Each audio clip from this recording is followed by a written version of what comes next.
Illustrated Catalogue of a portion of the collections made during the field season of 1881. By William Henry Holmes. Collections from Jackson County, North Carolina.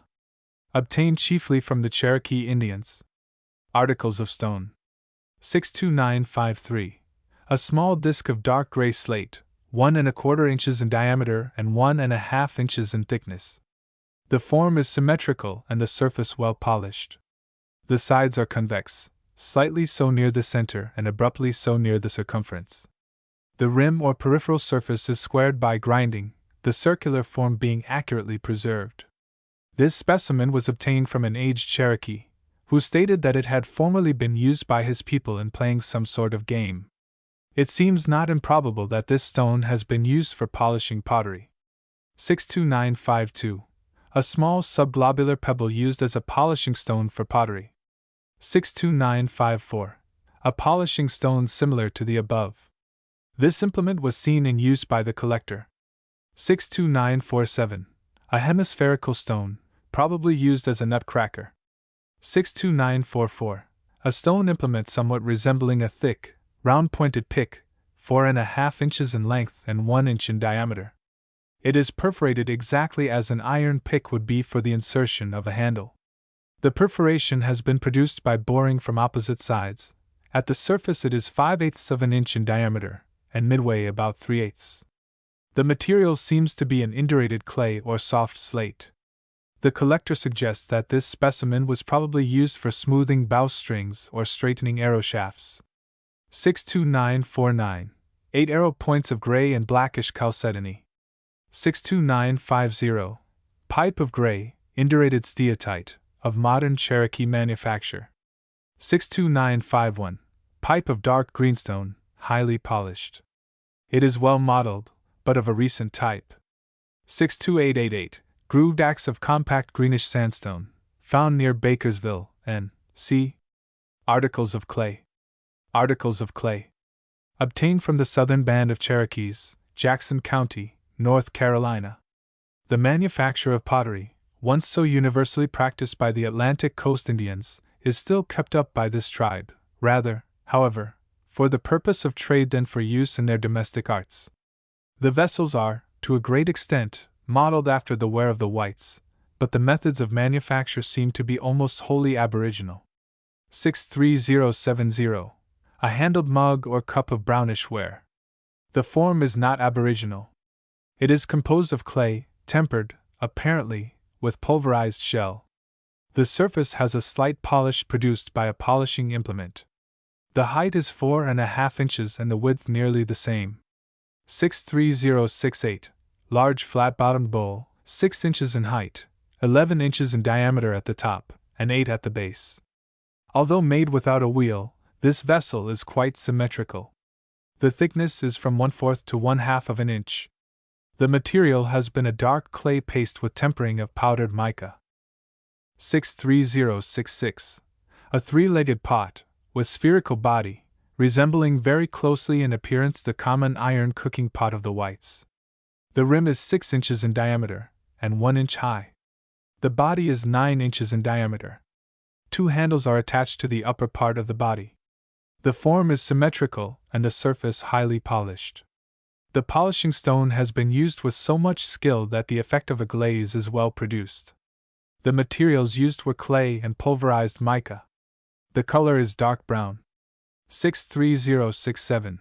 A strong, rudely made vessel shaped like a half cask. The walls are about 1/2 an inch in thickness. The surface is rough, the polishing stone having been very carelessly applied. 63068. A flat-bottomed bowl symmetrical in shape but rudely finished. Vegetal substances. Vegetal substances. 63063. Basket sieve said to be used to separate the finer from the coarser particles of pounded corn. The coarse meal thus obtained is boiled and allowed to ferment. This is used as food and is called kanawana. The sieve is made of split cane carefully smoothed. Some of the strips are dyed red and others brown. A simple ornamental design is worked in these colors. The opening is square, with rounded corners, the sides measuring 14 inches. The depth is 5 inches. The bottom is flat and loosely woven. 63072. A bottle-shaped basket, with constricted neck and rectangular body, used by the Cherokees for carrying fish. Height 11 inches, width of mouth 4 inches, diameter of body 6 inches. It is made of strips of white oak or hickory, 1/4 of an inch in thickness. 63073. Basket made of strips of white oak intended for the storage of seeds and for other household uses. The rim is about 5 inches in diameter. The body is 8 inches in diameter, the base being rectangular and flat. 63074. Basket, made of cane, used for storing seed. 63076. 2 baskets, made of cane, probably used for household purposes. They are neatly ornamented with simple designs, produced by the use of colored strips. The rims are oval in shape, and the base is rectangular. The larger will hold about half a bushel, the smaller about a gallon. 63077. Small basket with a handle, made of splints of white oak. Yellow strips of hickory bark are used to ornament the rim. Other colors are obtained by using bark of different trees, maple, walnut, etc. 63078. Small cup or dish carved from laurel or cucumber wood. It is very neatly made. The depth is about 1 inch, the width 5 inches. 63064. Large spoon, carved from laurel or cucumber wood, used by the Cherokees in handling the kanawana, or fermented meal. The carving is neatly done. The heart-shaped bowl is 6 inches in length, 4 in width, and about 2 in depth. The handle is 12 inches long, and is embellished at the end by a knob and ring. The knob is carved to represent a turtle's or snake's head. 63065. A smaller spoon similar in shape to the above. 63087. A large, 5-pronged fork carved from the wood of the Magnolia glauca. It resembles the iron forks of the whites. 63088. A small, 3-pronged fork of the same pattern and material as the above. 63080. A wooden comb made in imitation of the shell combs used by white ladies for supporting and ornamenting the back hair. The carving is said to have been done with a knife. Considerable skill is shown in the ornamental design at the top. The wood is maple or beech. 63089. A walnut paddle or club, used to beat clothes in washing. 63059. Bough of locust wood, 5 feet long, 1/2 an inch thick, and 1½ inches wide in the middle, tapering at the ends to 1 inch. The back of the bough is undressed, the bark simply having been removed. The string, which resembles ordinary twine, is said to be made of wild hemp. The arrows are 40 inches in length. The shafts are made of hickory wood and have conical points. Stone and metal points are not used, as the country abounds in small game only, and heavy points are considered unnecessary. In trimming the arrow, 2 feathers of the wild turkey are used. These are close clipped and fastened with sinew. 63057. Blowgun used by the Cherokees to kill small game. This specimen is 7 feet in length, and is made of a large cane, probably the Arundinaria macrosperma. These guns are made from 5 to 15 feet in length, the diameter in large specimens reaching 1½ inches. 63058. Arrows used with the blowgun. The shafts, which are made of hickory wood, are 2 feet in length and very slender.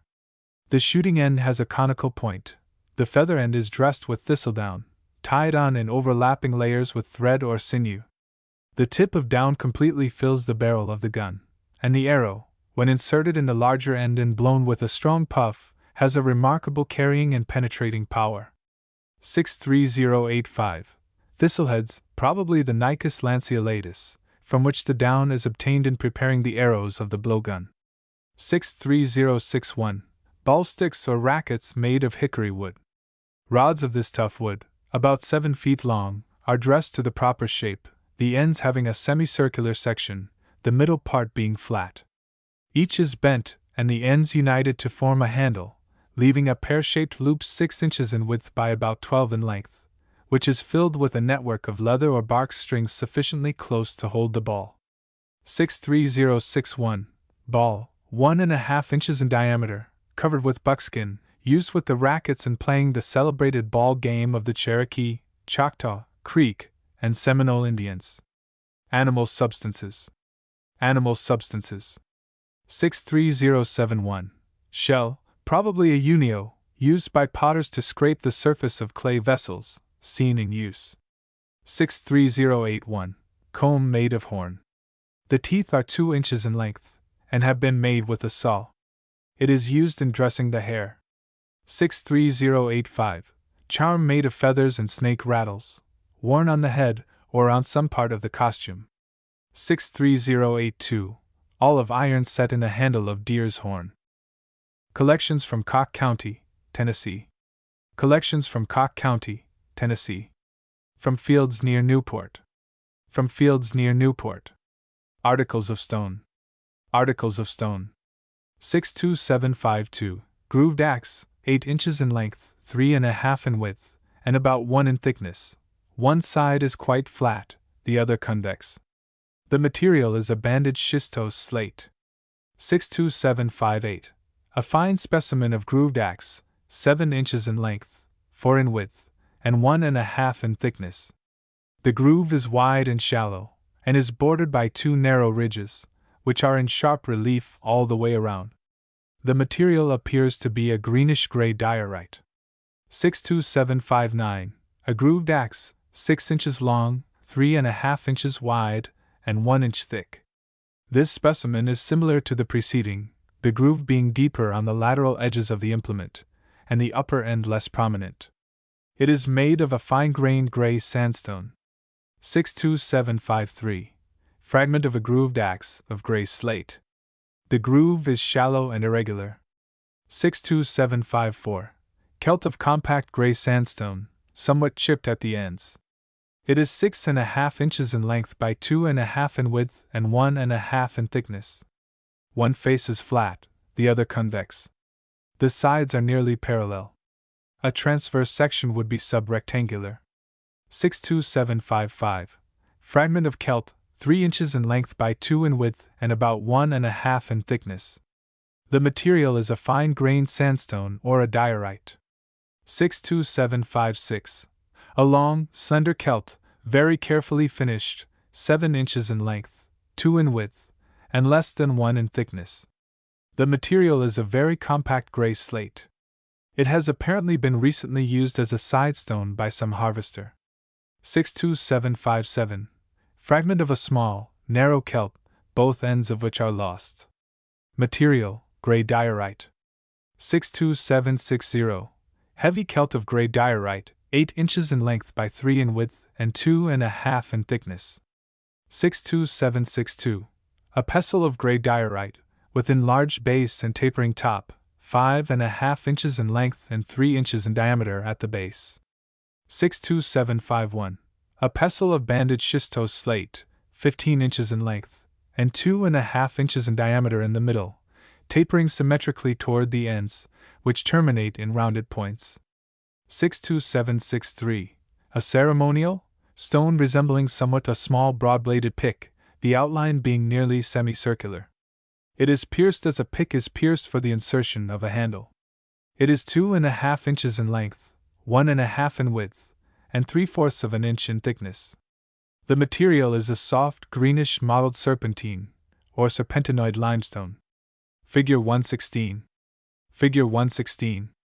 62761. A pierced tablet of gray slate, 4.5 inches long, 1.5 inches wide, and 1/2 inch thick. The 2 perforations are 2.5 inches apart. They have been bored from opposite sides, and show no evidence of use. 9 notches have been cut in one end of the tablet. It has been much injured by recent use as a whetstone. 62764. Cup stone of rough sandstone, having 17 shallow cup-like depressions, from 1 to 2 inches in diameter. The stone is of irregular outline, about 10 inches in diameter and 4 in thickness. 62765. A large pipe of gray steatite. The bowl is square and about 3 inches in length, by 1 in diameter. The stem end is 4 inches in length and 3/4 of an inch in diameter. The bowl has a deep, conical excavation. The same is true of the stem end also. Mound at the junction of the Pigeon and French Broad Rivers. Mound at the junction of the Pigeon and French Broad Rivers. Articles of clay.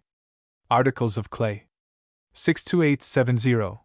The mound from which these fragments were obtained was located 3 miles from Newport. It was 12 feet square and 6 feet high. The original height was probably much greater. The pottery was mixed with ashes and debris of what appeared to be 3 fireplaces. No human remains were found. The fragments are not numerous, nor do they indicate a great variety in form. There is, however, considerable variety in decoration. Material. The clay is generally gray or dark reddish gray in the mass, and is apparently quite silicious or sandy, numerous grains of quartz being visible. There is generally a sprinkling of finely powdered mica, but no shell matter can be detected. When much weathered, the surface is quite gritty. Form. The leading form is a round-bodied, pot-shaped vase. There is one small hemispherical bowl. The outlines have been quite symmetrical. The mouths of the pots are wide, and the necks deeply constricted. The lip or rim exhibits a number of novel features.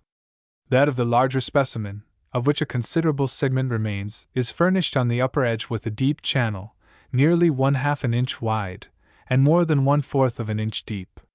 First section, Figure 117. Others have a peculiar thickening of the rim, a sort of collar being added to the outside. This is about 1 inch in width, and is thicker below, giving a triangular section. Third section, Figure 117. Figure 117. Figure 117. The walls of the vessels are usually quite thin. The bottoms were probably round, or nearly so. No fragments, however, of the lower parts of the vessels were collected. There is but one example of handle, and this presents no unusual features. Middle section, Figure 117. Figure 117. Ornamentation. The ornamentation is in some respects novel.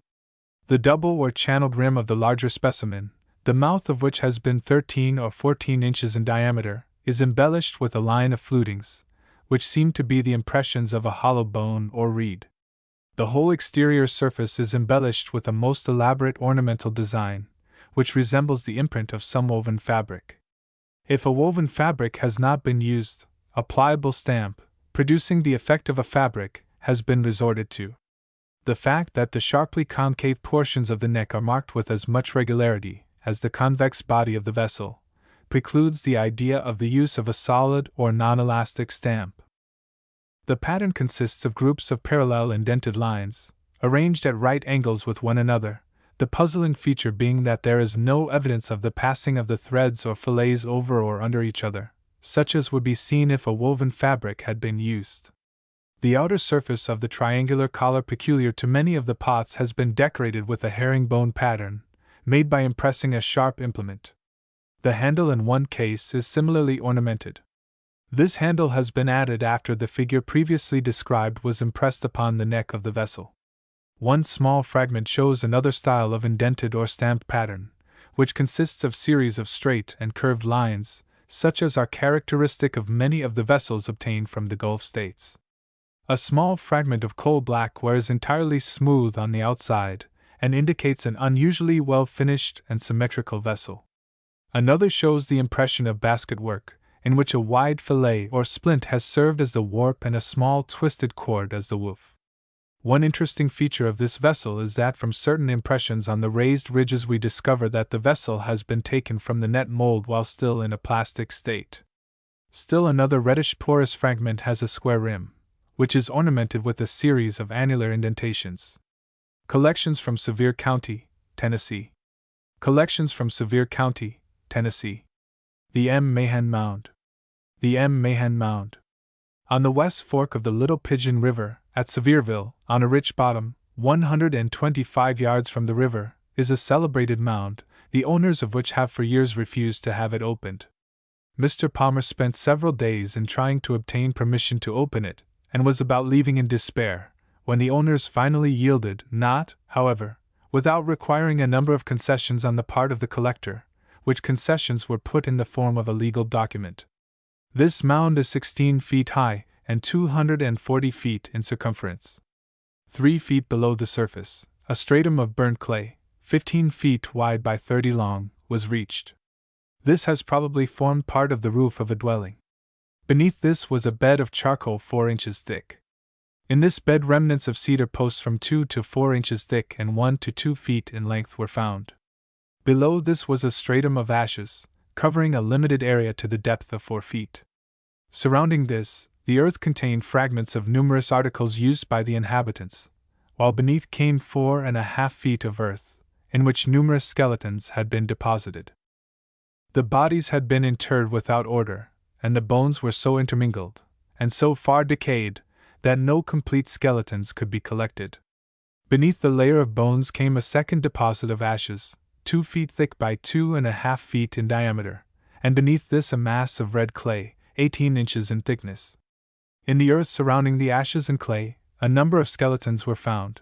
These were in such an advanced stage of decomposition that only a few fragments of skulls could be preserved. 3 feet below the second layer of bones, the undisturbed soil was reached. 2 boxes of bones were collected, the well-preserved crania numbering about 20. A great many interesting specimens of the implements, utensils, and ornaments of the mound builders were obtained. The following catalogue includes everything of interest. Articles of stone. Articles of stone. 62787, 62792, 62778, 62769, 62784, 62788. Numerous specimens of arrow points, flakes, cores, and rough masses of gray and black chalcedony, obtained partly from the mound, and partly from the soil surrounding it. 62793. A somewhat conical object of black compact graphite. The flattish base is rubbed off in an irregular way, as if in grinding down for use as a pigment. 62790. Fragment of hammerstone of gray micaceous sandstone, 5 inches long by 3 inches in diameter. It was found associated with the upper layer of skeletons. 62808. Pipe carved from gray marble. The bowl is symmetrically shaped, and resembles a common clay pipe. It is about 1.5 inches in height and 1 in diameter. The stem part is about 1/4 of an inch in length. Found with the upper layer of skeletons. 62786. A perforated stone tube, 1¼ inches long and 3/4 of an inch in diameter. It is probably the upper part of a pipe bowl. 62794. A large number of minute quartz pebbles, probably used in a rattle, or in playing some game of chance. Found with the skeletons in the mound. 62798. 3 glass beads, found 4 feet below the surface of the mound. One is a bright blue bead of translucent glass. One is opaque, resembling porcelain. The third is of blue-gray glass, and has 3 longitudinal stripes of brown, underlaid by bands of white. All are cylindrical in shape, and are from 3/8 to ½ an inch in length, and about 1/4 of an inch in diameter. Articles of clay. Articles of clay.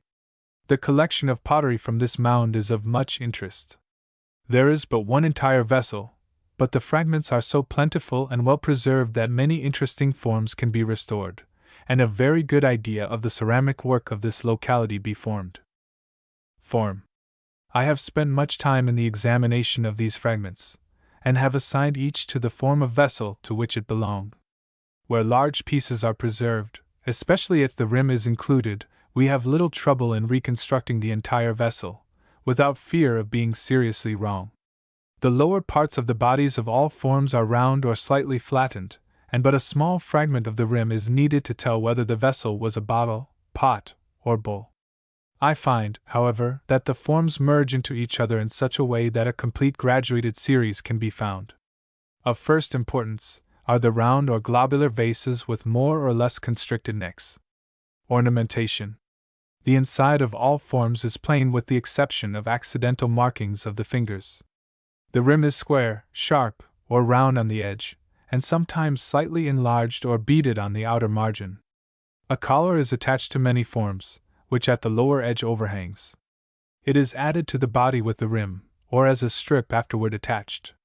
It is often notched or indented with a stick, bone, or reed, or with the fingers. The necks of vases and pot-shaped vessels have a great variety of handles, knobs, and ornaments.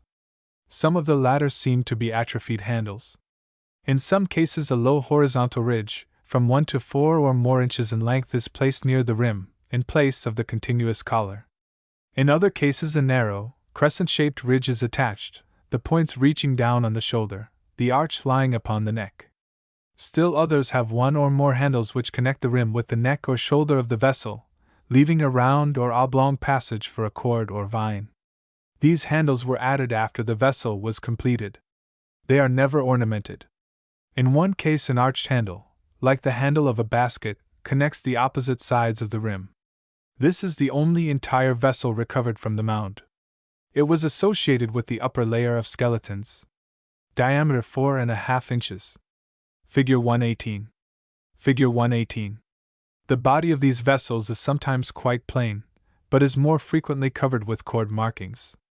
These, with one or two exceptions, seem to be made by a series of fine cords, approximately parallel, but without cross threads of any kind. There is little uniformity of arrangement. In the upper part, and about the base of the neck, the indented lines are generally vertical. On the bottom they are quite irregular, as if the vessel, in making, had been rolled about on a piece of netting or coarse cloth. The cords have been about the size of the ordinary cotton cord used by merchants. One exception is seen in a fragment of a large, rudely made vase, in which we have the impression of a fabric, the warp of which, whether wood or cord, has consisted of fillets more than 1/4 of an inch in width, the woof being fine cord. This is what is frequently spoken of as the ear of corn impression. No incised or excavated lines have been noticed in these fragments of pot-shaped vessels. Some of the most elegant vessels are without upright necks. The upper or incurved surface of the body is approximately flat, forming, with the lower part of the body, a more or less sharp peripheral angle. The base is rounded, and so far as we can judge from the examples, the bottom is slightly flattened. Vessels having vertical or flaring rims are generally somewhat more shallow. The incurved upper surface is often tastefully ornamented with patterns of incised or excavated lines which are arranged in groups, in vertical or oblique positions, or encircle the vessel parallel with the border. One specimen has a row of stamped circles, made by a reed or hollow bone. Bowls of the ordinary shape are variously decorated. In one case we have on the outside of the rim, and projecting slightly above it, a rudely modeled grotesque face. A notched fillet passes around the rim, near the lip, connecting with the sides of this head. In another case a rude node is added to the rim. The only bowl having a flaring rim is without ornament. We have only one fragment of a bowl in which the body has been marked with cords. Composition. The clay used in the pottery from this mound is generally fine in texture, and of a light gray color. Many of the fragments have been blackened by burning subsequently to their original firing, and some may have been originally blackened with graphite. The prevailing colors seen in the fragments are yellowish and reddish grays. The percentage of powdered shell used in tempering has usually been very large, forming at times at least half the mass. The flakes of shell are very coarse, being often as much as 1/4 of an inch in diameter. In many cases they have been destroyed by burning, or have dropped out from decay, leaving a deeply pitted surface. Pipes. There are a number of pipes in the collection, most of which were found near the surface of the mound. In some cases they resemble modern forms very closely. The most striking example is made of a fine-grained clay, without visible admixture of tempering material. The color is a reddish gray. It is neatly and symmetrically formed, the surface being finished by polishing with a smooth, hard implement, and shaving with a knife. The bowl is 2 inches high, and the rim is bell-shaped above, with a smooth, flat lip, 1/4 of an inch wide. The diameter of the opening is nearly 2 inches. The base is conical. The stem part is 1/2 an inch long and 1/2 an inch in diameter. The bowl and stem are both conically excavated. Another specimen is made of clay mixed with powdered shell. The bowl is cylindrical, being a little larger at the rim, which is ornamented with rows of punctures. The elbow is ornamented by a rosette of indented lines. The mouthpiece has been broken away. Objects of metal. Objects of metal. 62797. One of the most instructive finds in this mound is a pair of brass pins, of undoubted European manufacture. The collector makes the statement, with entire confidence in its correctness, that they had been encased in the earth at the time of the interment of the bodies. One was associated with the upper and the other with the lower layer of bones. In size and shape they resemble our ordinary brass toilet pin. The head is formed of a spiral coil of wire, the diameter of which is about 1/2 that of the shaft of the pin. It is also stated by the collector that an iron bolt was found in the lower stratum of bones. This object was unfortunately lost. 62795. A small brass cylinder, found 3 feet 7 inches below the surface of the mound. The thin sheet of which the coil is made is about 1 inch square. The edges are uneven. It was probably used as a bead. Objects of shell. Objects of shell. Few mounds have rivaled this in its wealth of shell ornaments. Engraved gorgets cut from the body of the Bisicon perversum and large pins from the columelli of the same shell are especially numerous and well preserved. Large numbers of beads and unworked shells were also found. All were intimately associated with the skeletons. While many of the specimens are well preserved, we find that many are in an advanced stage of decay, and unless most carefully handled, crumble to powder. Similar shell ornaments are found in mounds in other parts of Tennessee, as well as in neighboring states. These have been pretty fully described in the second annual report. 62,830 to 62,839. These pins are all made from the Bisicon perversum. The entire specimens range from 3 to 6 inches in length. 2 are fragmentary, having lost their points by decay. The heads are from 1/2 to 1 inch in length, and are generally less than 1 inch in diameter. They are somewhat varied in shape, some being cylindrical, others being conical above. The shaft is pretty evenly rounded, but is seldom symmetrical or straight. It is rarely above 1/2 an inch in diameter, and tapers gradually to a more or less rounded point. The groove of the canal shows distinctly in all the heads, and may often be traced far down the shaft. In a number of cases the surface retains the fine polish of the newly finished object, but it is usually somewhat weathered, and frequently discolored or chalky. These specimens were found in the mounds along with deposits of human remains, and generally in close proximity to the head. This fact suggests their use as ornaments for the hair. 62,840 to 62,843. A number of saucer-shaped shell gorgets, the upper edge being somewhat straightened, the result of the natural limit of the body of the shell. 2 small holes for suspension occur near the upper margin. The diameter ranges from 3 to 6 inches. In studying the design, the attention is first attracted by an eye-like figure near the left border.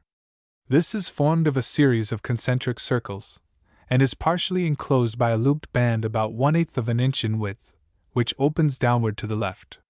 This band is occupied by a series of conical dots or depressions, the number of which varies in the different specimens. The part of the figure enclosed by this band represents the head and neck of the serpent. To the right of the eye we have the mouth, which is usually shown in profile, the upper jaw being turned upward exhibiting a double row of notches or teeth. The body encircles the head in a single coil, which appears from beneath the neck on the right, passes around the front of the head, and terminates at the back in a pointed tail armed with well-defined rattles. The spots and scales of the serpent are represented in a highly conventionalized manner. 62,841 to 62,845. The handsome specimen given in Figure 124 is in a very good state of preservation. It is a deep, somewhat oval plate, made from a Bisicon perversum. The surface is nicely polished, and the margins neatly beveled. The marginal zone is less than 1/2 an inch wide and contains at the upper edge 2 perforations, which have been considerably abraded by the cord of suspension. For long curved slits or perforations almost sever the central design from the rim. The 4 narrow segments that remain are each ornamented with a single conical pit. The serpent is very neatly engraved and belongs to the chevron variety. The eye is large and the neck is ornamented with a single rectangular intaglio figure. The mouth is more than usually well defined. The upper jaw is turned abruptly backward and is ornamented with lines peculiar to this variety of the designs. Figure 124. The body of the serpent opposite the perforations for suspension is interrupted by a rather mysterious cross band, consisting of one broad and two narrow lines. As this is a feature common to many specimens, it probably had some important office or significance. 62,847 to 62,848. Mask-like shell ornaments. By a combination of engraving and sculpture, a rude resemblance to the human features is produced. The objects are generally made from large pear-shaped sections of the lower whorl of marine univalves. The lower portion, which represents the neck and chin, is cut from the somewhat constricted part near the base of the shell, while the broad outline of the head reaches the first suture at the noted shoulder of the body whorl. The simplest form is shown in Figure 125. A more elaborate form is given in Figure 126. Figure 125. Figure 126. These objects are especially numerous in the mounds of Tennessee, but their range is quite wide, examples having been reported from Kentucky, Virginia, Illinois, Missouri, and Arkansas, and smaller ones of a somewhat different type from New York. In size they range from 2 to 10 inches in length, the width being considerably less. They are generally found associated with human remains in such a way as to suggest their use as ornaments for the head or neck. There are, however, no holes for suspension except those made to represent the eyes, and these, so far as I have observed, show no abrasion by a cord of suspension.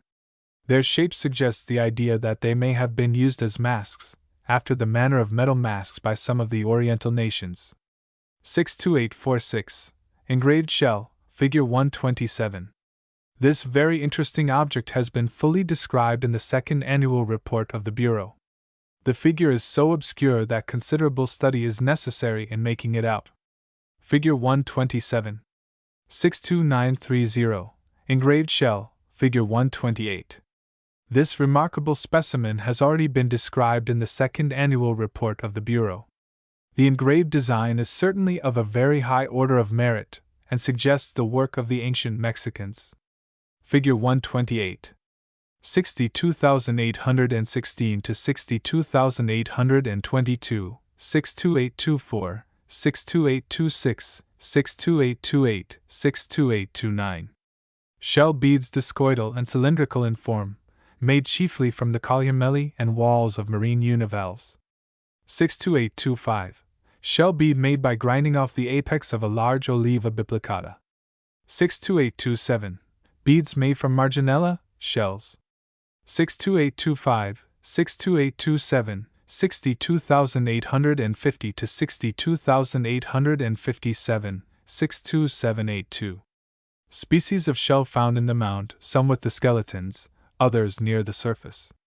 The following genera and species are provisionally determined: Unio multiplicatus, Euhio ovatus, Unio crassidens, Unio victorum, Marginella, Oliva, Io spinosa, Trypanostoma anthonii, Ankylosa subglobosa, Bizicon perversum. 62823. A tooth-shaped freshwater pearl, found with the skeletons. Animal substances. Animal substances. 62861. Fragments of deer horn found near the surface of the mound. 62858. An implement of unusual form, made from a flat piece of bone, found with the skeletons in the mound.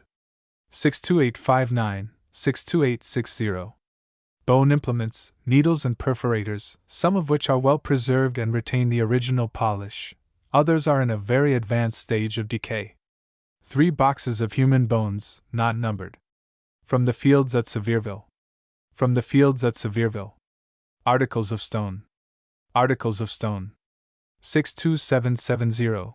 A small grooved axe, formed of a coarse textured stone, resembling diorite. It is 4.5 inches in length, and 2.5 in width. The head is rounded and the cutting edge much battered.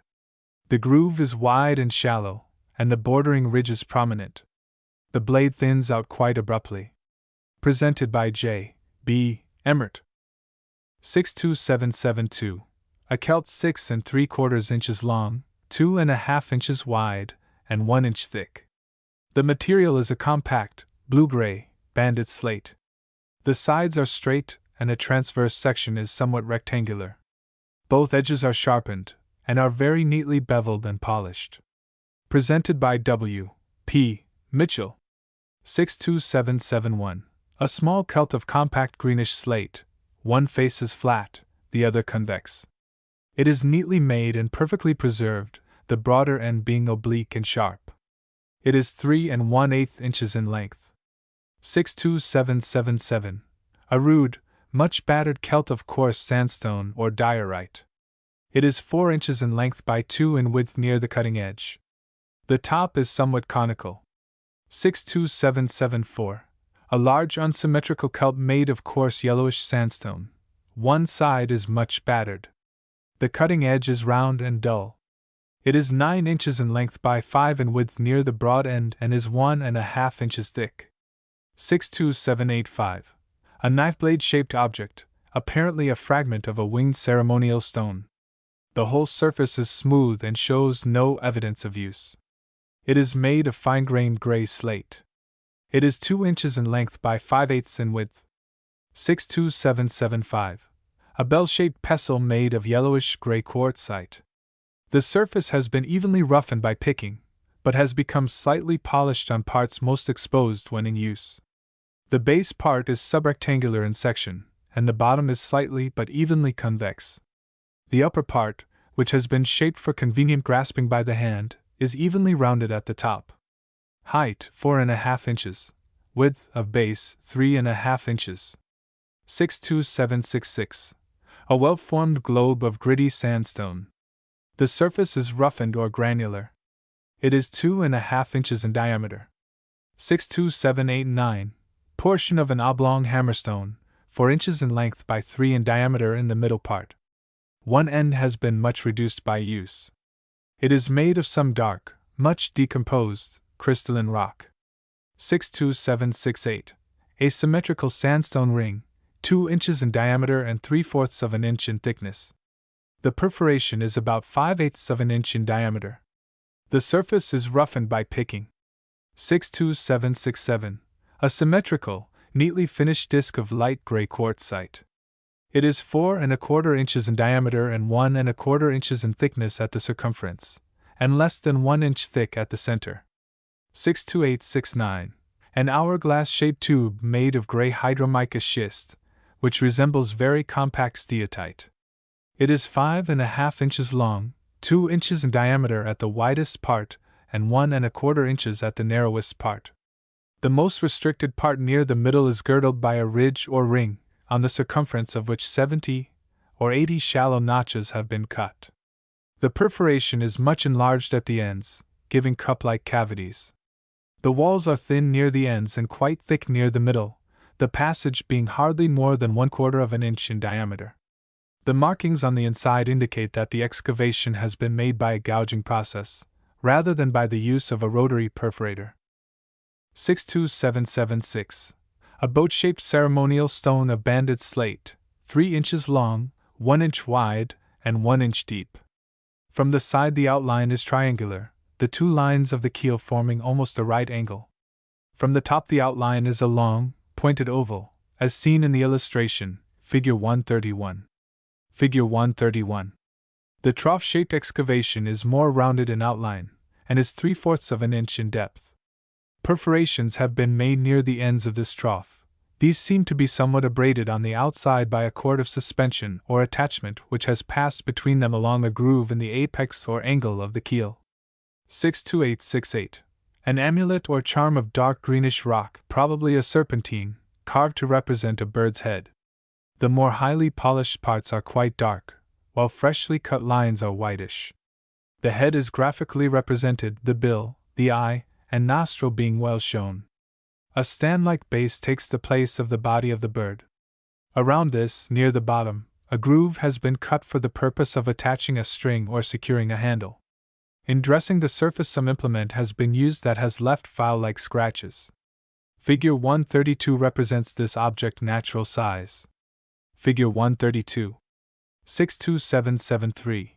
Fragment of a stone disc or wheel that has lines cut upon it resembling in arrangement the grooves of an ordinary millstone. Diameter 6 inches, thickness 2 inches. This is probably not an Aboriginal work. 63186. A banner stone of unusual shape, made of gray slate. The cut, figure 133, represents this object 3/4 natural size. Figure 133. The perforation is 1/2 an inch in diameter, and is quite symmetrical. The entire surface is well polished. Articles of clay. Articles of clay. A few specimens of potsherds were collected from the fields about Sevierville. Most of these are identical in every way with the pottery of the mound, but 3 examples are of a totally different type. The material of these is a fine sandy clay, tempered with a large percentage of finely pulverized mica. The forms of the vessels cannot be made out.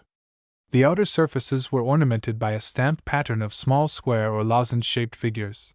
A number of these together were apparently formed by a single stamp.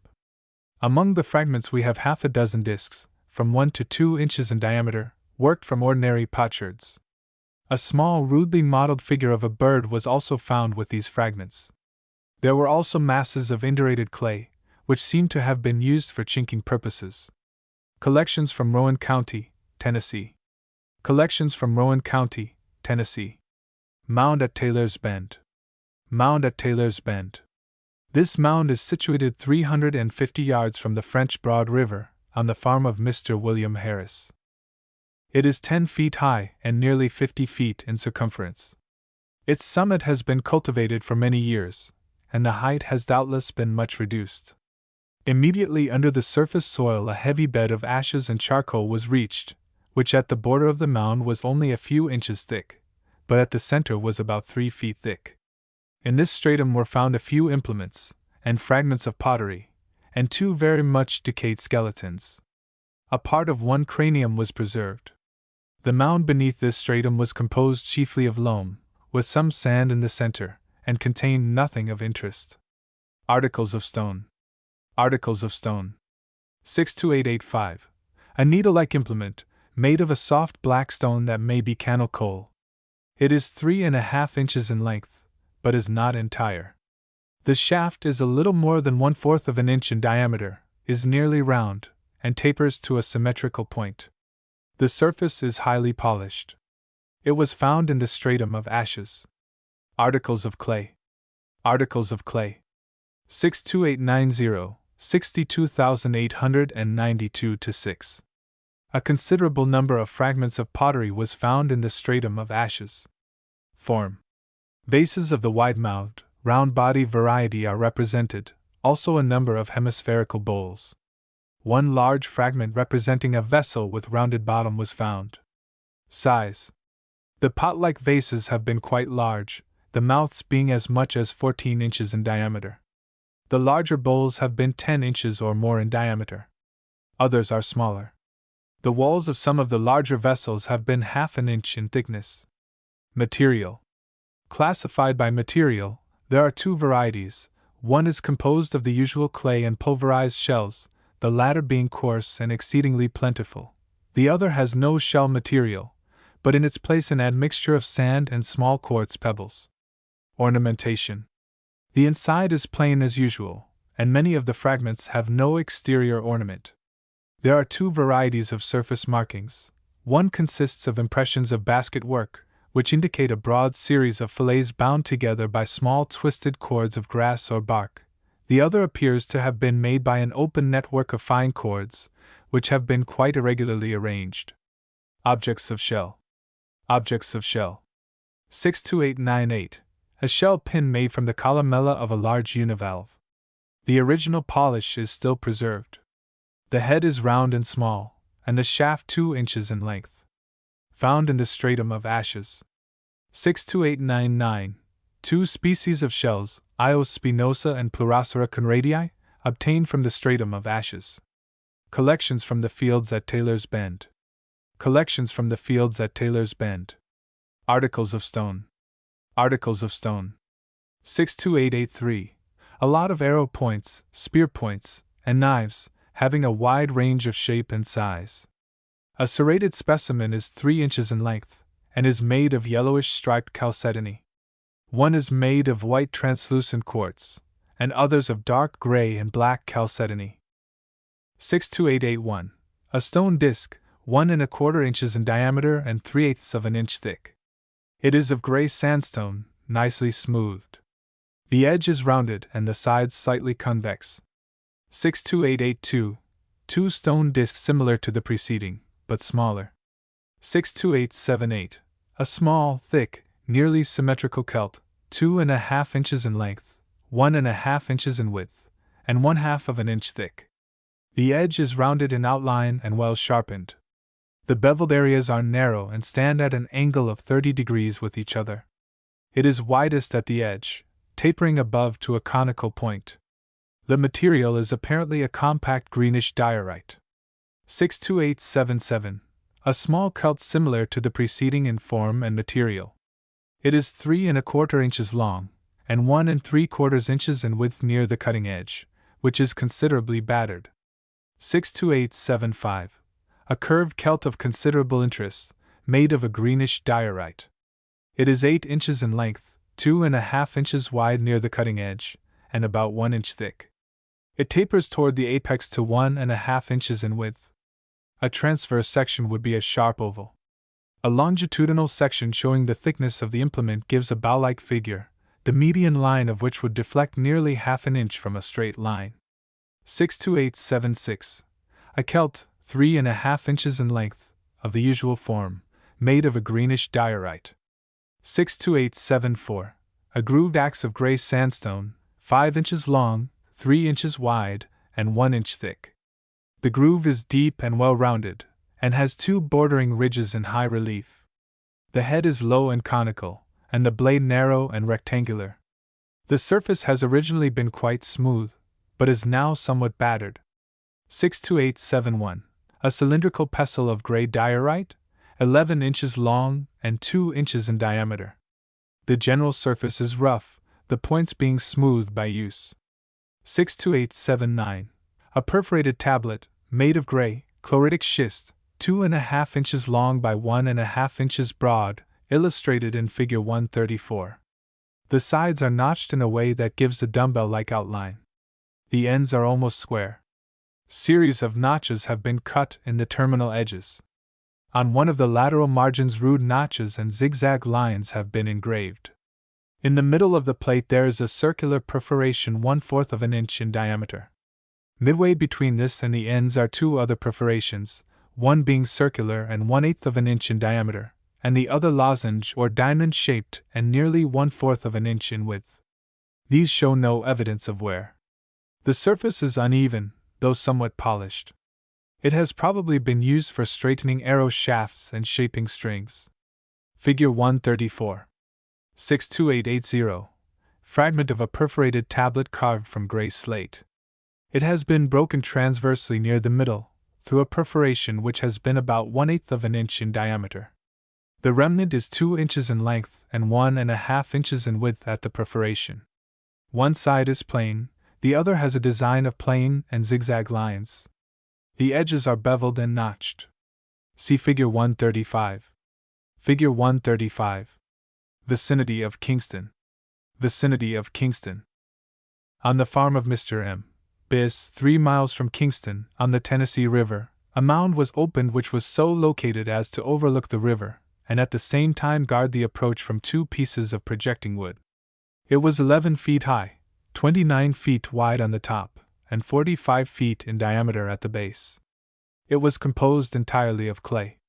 3 feet from the surface 6 very much decayed skeletons were found, no parts of which could be preserved. The bodies seemed to have been deposited without definite order. No objects of art were obtained. Opposite Kingston, on the Clinch River, are 3 mounds located on the farm of T. N. Clark. They are all small, and, with the exception of 2 much decayed skeletons and a single arrow point, contain nothing of interest. On the farm of S.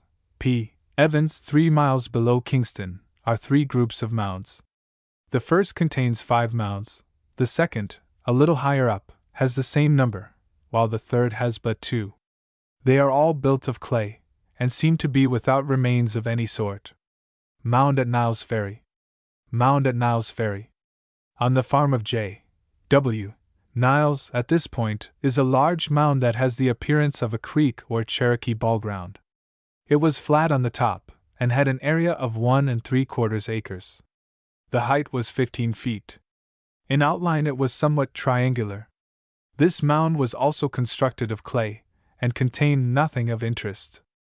In the fields nearby, human bones, pottery, stone implements, beads, etc., are frequently plowed up. From this locality the following specimens were collected: 62957, arrowheads and knives of gray and black chalcedony. 62955, unworked Unios shells. 62956, a number of shell beads of usual size and form. Mounds near Paint Rock Ferry. Mounds near Paint Rock Ferry. About 300 yards from the Tennessee River, at Paint Rock Ferry, is a large mound 40 feet in height, and covering an area of about 2 acres. Permission could not be obtained to open the mound, on account of the crop of corn that covered it. Near its base, on opposite sides, were 2 smaller mounds. One of these was 5 feet high and 10 in diameter, and contained a stone grave. The body which it contained had been laid on the ground and covered a foot deep with earth. A flat rock had been laid upon this, and slabs of limestone set on edge all around. The enclosed space was 4 feet in width by 5 in length. Earth had been used to cover the cyst and form the mound. About this mound were scattered many slabs of stone which had been plowed up during previous years, and it is stated that human bones and various objects of art have, at different times, been brought to light. A short distance from the large mound, and near the river bank, is another mound on which a barn has been built. Several hundred yards from the river, in a meadow, is a third mound, less than half as large as that first mentioned. The owner would not allow it to be disturbed. Still another mound, nearby, was oval in outline, 28 feet long, by 20 wide, and 12 high. It was composed of clay and contained nothing but a few pieces of pottery. 62939, 62940, 62945. Fragments of pottery from the mounds at Paint Rock Ferry. 62939, 62940, 62945. Objects of shell. Objects of shell. 62935, 62937. Shell beads, buttons, and pendants made from marine shells. A neatly made pendant is 1 inch in diameter and 1/6 of an inch thick. Near the edge are 2 small perforations for suspension, and at the center is a conical pit, encircled by a shallow incised line. Beside this, there are a number of buttons of similar shape, which have single perforations at the center. Some of the smaller beads seem to have been painted red.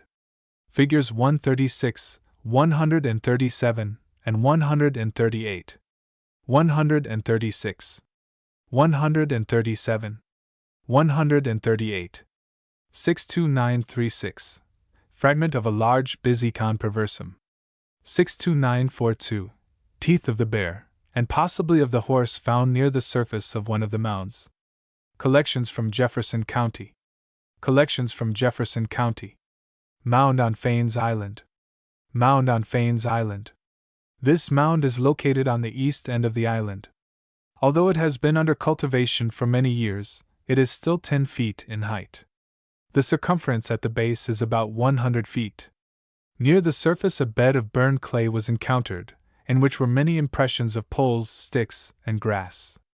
This was probably the remains of the roof of a house, which had been about 16 feet long by 15 feet in width.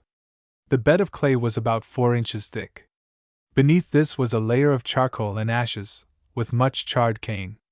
There were also indications of charred posts, which probably served as supports to the roof.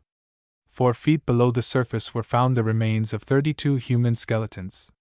With the exception of 17 skulls, none of the bones could be preserved. There seems to have been no regularity in the placing of the bodies. Articles of clay. Articles of clay. The fragments of pottery from this mound are unusually large and well preserved, and exhibit a number of varieties of form and ornamentation. Forms. The prevailing form is a pot-shaped vase, with wide mouth and rounded body. The neck is short and straight or but slightly constricted. The handles or ears which connect the upper part of the neck with the shoulder are in some cases as much as 3 inches wide. The bowls are mostly hemispherical, but in a few cases have incurved lips, the shoulder being rounded and the base somewhat flattened. The largest specimens have been 11 or 12 inches in diameter. The vases have been somewhat larger. Material. Classified by material, there seem to be 2 varieties, one with a very large percentage of coarsely pulverized shell material, the other without visible degradation. The clay is usually fine and apparently without admixture of sand or other impurities. A little comminuted mica may be seen in some cases. Color. The prevailing color is a reddish gray, more or less blackened by use. A remarkable variety has a bright red surface, the mass being gray. Ornamentation. The ornamentation consists of cord and net impressions, incised lines, stamped figures, indented fillets, and life and fanciful forms modeled in relief. The study of cord impressions is quite interesting. The cords are twisted and as large as medium twine. These cords appear to have been disconnected, at least, not woven into a fabric, and the impressions are generally nearly vertical about the upper part of the vessel, but below take all positions, the result being a sort of hatching of the lines. This effect may be the result of placing the vessel upon a coarse fabric while the rim was being finished or the handles added. It seems possible that a loose net of cords, probably with fine cross threads, is used to suspend the vessel and during the process of modeling. It appears, however, if this has been the case, that the vessel has been taken out of this net before it was burned. Where handles have been added, it will be found that the cord markings have been destroyed by the touch of the fingers. But the body has impressions of the net made after the addition of the handles and ornaments, as the impressions appear on the outside or lower edges of these additions. The lower part of the body may still have been supported by the net during the process of drying, but as some vessels have no cord markings whatever, it is evident that it was not difficult to complete the vessel without the support of the net. By making a clay impression of one of the fragments, I have been able to determine the character of the fabric used. It was loosely woven and quite flexible, the clay often receiving finger impressions through it. It was probably made of grasses or the fiber of bark. Beside the net and cord marks, which may or may not be the result of an attempt at ornament, there are ornaments made of fillets of clay. In a number of cases, a comb-like figure made of thin fillets has been added to the shoulder of a vase. In other cases, a fillet has been carried around the neck of the vase and indented by the finger or an implement. The rim of one bowl has been ornamented with 3 deeply incised or excavated lines, which form a sort of embattled figure about the incurved lip. Another has a series of shallow, vertical, incised lines near the rim, and a circle of annular indentations, 3/8 of an inch in diameter, about 1/4 of an inch from the lip. There are also various forms of noted ornaments on the rims of bowls. The handles of vases are in a few cases effectively ornamented. In one case, the handle has been elaborated into a life form, representing a frog or human figure. The arms are attached to the upper part of the handle and lie extended along the rim. The handle proper represents the body, the breast being protruded. The legs lie flattened out upon the shoulder of the vessel, the feet being bent back beneath the body. Height 3½ inches. This vessel is illustrated in Figure 139. Figure 139. From the Fields of Fanes Island. From the Fields of Fanes Island. Articles of Stone. Articles of Stone. 62906. A very handsome specimen of grooved axe. It is made of a remarkable variety of porphyritic diorite that resembles breccia. The matrix has the appearance of a gray speckled quartzite, the angular inclusions being whitish feldspar, with dark greenish patches of hornblende. The surface is smooth and shows but little wear. The length is 7 inches, the width 4, and the thickness 2 inches. The groove is deep, and has 2 well-defined bordering ridges. The head is low and rounded, and occupies about 1/3 of the length of the implement. The blade is well formed, the sides being parallel, or nearly so. The edge is slightly rounded in outline, and is polished and sharp. 62907. A grooved stone axe, 5 inches in length, 4½ inches in width, and 1¼ inches in thickness. The groove is placed as in the preceding example, but has a bordering ridge on the upper side only. The head is very large and narrow. The blade is rectangular in outline, and has a rounded, moderately sharp edge. The material is a compact graphic diorite? 62904. A grooved axe, 4 inches in length, 3.5 inches in width, and 3/4 of an inch in thickness. The groove, which is well defined, has no lateral ridges. It seems to have been made from a flattish, oval, river pebble. 62902. Fragment of a pierced tablet of slate. 62903. A well-shaped disc of translucent quartz, 1 3/4 inches in diameter and 3/4 of an inch in thickness. The sides are nearly flat, and the edge evenly rounded. The surface is quite smooth. 62905. Steatite pipe found on the surface of the mound. The bowl is about 6 inches in length and 1 inch in thickness. A section is nearly square. The cavities are roughly excavated. Objects of shell. Objects of shell. 62916. Well-preserved specimen of Io spinosa. 62955. Specimens of Unioprobatus. 62914. A large specimen of shell pin, made from the columella of a Bisicon perversum. It is much discolored and in an advanced stage of decay. Length nearly 4 inches. Form as usual. 62913. A shell pin similar to the preceding. 62931. A number of large shell beads, made from the columelli of marine shells. The larger specimens are cylindrical in form, and are 1 inch in length and upwards of 1 inch in diameter. 62932 to 62834. Shell beads of various sizes and shapes, made from the columelli and walls of marine shells. 62928. A shell ornament, on the convex surface of which a very curious ornamental design has been engraved. The design, enclosed by a circle, represents a cross such as would be formed by 2 rectangular tablets or slips, slit longitudinally and interlaced at right angles to each other. The lines are neatly and deeply incised. The edge of the ornament has been broken away nearly all around. It is represented natural size in the cut. Figure 140. Figure 140. 62929. This disc is somewhat more convex on the front than is indicated in the engraving. It is 2.5 inches in diameter, and is quite thin and fragile, although the surface has not suffered much from decay. The margin is ornamented with 24 very neatly made notches or scallops. Immediately inside the border on the convex side are 2 incised circles, on the 3 outer of which 2 small perforations for suspension have been made. Inside of these, and less than half an inch from the margin, is a circle of 17 subtriangular perforations, the inner angle of each being much rounded. Inside of this again is another incised circle, about 1.25 inches in diameter, which encloses the highly conventionalized figure of an insect resembling a spider. The middle segment of the body is nearly round and has near the center a large conical perforation. This round portion corresponds to the thorax of the insect and has 4 pairs of legs attached to it. It is difficult to distinguish the anterior and posterior extremities of the body.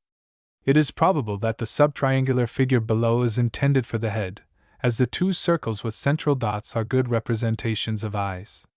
Figure 141. Figure 141. Animal substances. Animal substances. 62910, 62911, 62912. A number of bone implements, including needles, perforators, and paddle-shaped objects, found with the skeletons in the mound. Collections from Mississippi County, Arkansas. Collections from Mississippi County, Arkansas. Pemiscot Mound. Pemiscot Mound. On Pemiscot Bayou, 22 miles northwest of Osceola, on the farm of Samuel Hector, is a mound 20 feet in height, with a surface area of about 1/4 of an acre. The sides have been dug into extensively, but the central part remained untouched.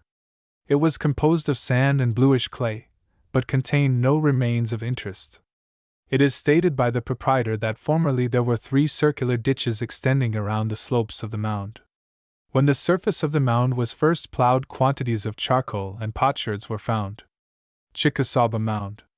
Chickasaba Mound. This mound is situated at Chickasaba Village, 24 miles north of Osceola. It is 25 feet high, and covers an area of 1/4 of an acre.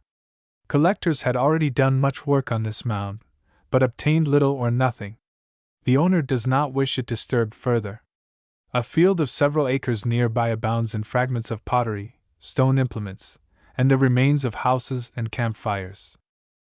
The field contained originally many small mounds or heaps, which were probably the sites of houses. In a number of cases, skeletons have been found beneath these heaps. Mounds in Carson Lake Township. Mounds in Carson Lake Township. In Carson Lake Township, 6 miles southwest of Osceola, on the farm of Hugh Walker, are 3 mounds, which were much disturbed by the earthquake that visited the New Madrid district in 1811. The first one inspected is 59 feet wide by 75 feet long, but exhibits no evidence of having been a dwelling or burial place. The second mound is about 100 yards from the first, and is circular in outline, having 2 ridge-like projections from opposite sides. It is 20 feet in height, and about 23 feet across at the top. A number of recent interments have been made near the summit. The third mound is 250 yards from the preceding, and is 6 feet high, 34 feet wide, and 35 feet long. 6 skeletons were found in this mound. A stratum of ashes, charcoal, and burned clay was associated with them. 1 cranium and a few bones were collected. 63049, burnt clay from the third mound just described. 63052, fragment of a plain vase, interior, reddish, exterior, yellowish gray. Other fragments are of ordinary undecorated ware. Mounds at Pecan Point. Mounds at Pecan Point. On the land of R. W. Friend, 1 mile west of the Mississippi River, are 2 mounds. The one first examined is 5 feet high and 150 feet in circumference.